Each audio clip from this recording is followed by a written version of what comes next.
Street Stories it's a 10-week project, and we're doing it with our Thursday Club, who are a group of 13 children aged 8 to 11. And the project's all about homelessness and reimagining other people's stories. We brought together 3 men who've experienced homelessness, and these children had a chance to actually meet these guys and ask them, what's your life like? How did you end up there?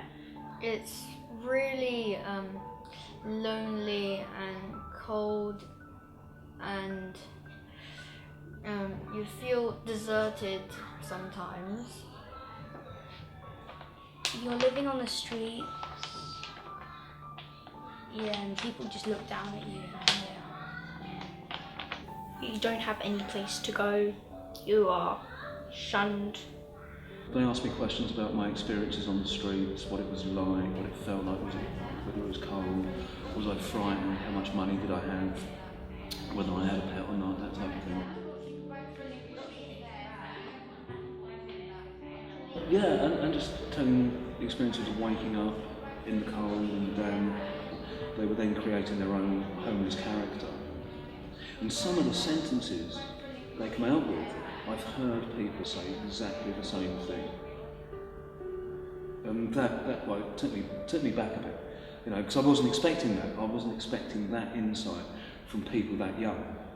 His experience has been great because he's really encouraged the children to imagine what life is like on the street. He's got just a completely different view of the city, so he's always aware of people that we might walk past and ignore.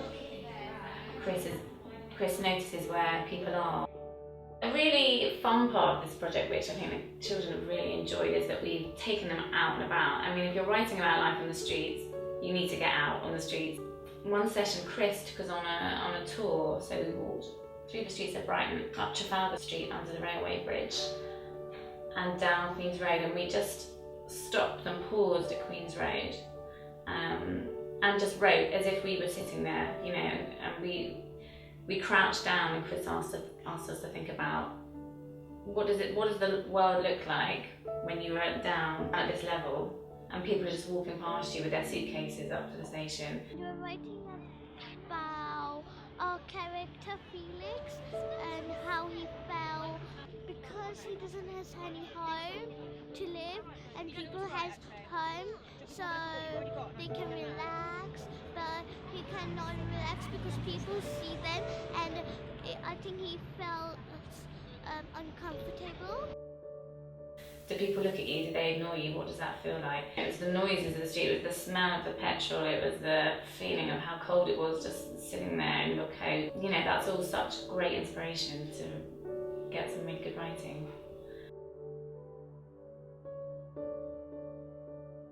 My favourite part of the project was the sound effects, because I really like noise. The kids went out and experimented in gathering sounds and recording different sounds that are going to be part of the finished piece. It's really important for us that the children are involved in all the different parts of making this project.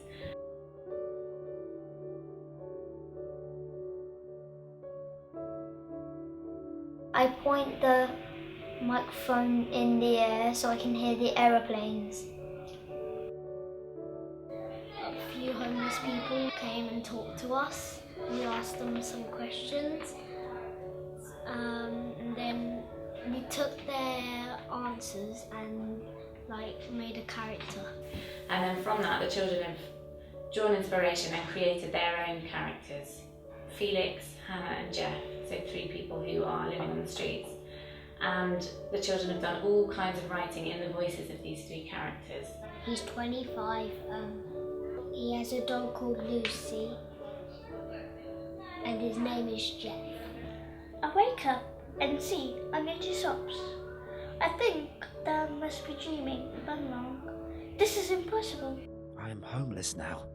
People walk around me, somebody's singing, somebody dancing, somebody talking to their family and friends, and finally, somebody on the phone. So lucky. Hannah's 25, and she ran away because her parents were too mean.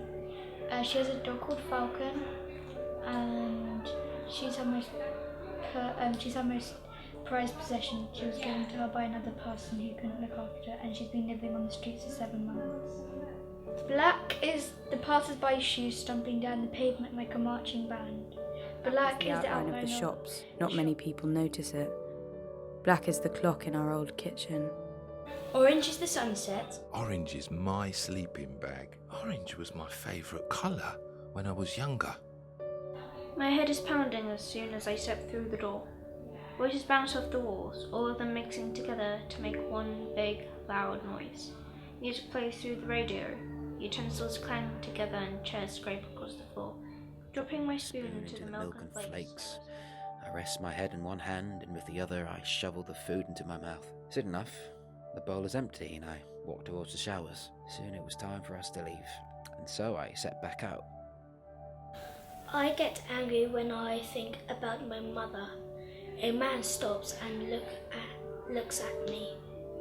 He says, "Are you okay, young man? And do you want some money?" I get angry when I think about decisions I have made that were wrong. Things that I regretted doing in my present and future, but not my past. My dog looks like he's starving, but people walk past as if I wasn't here. People are looking at me weirdly. Then someone actually gave me some money. Finally, it's not just 1p, it's a £5.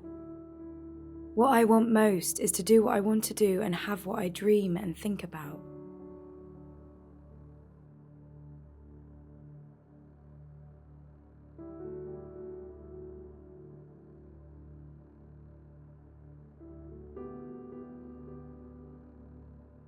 So, what was your favourite part of the project? My favourite part of... Wait, is this fun?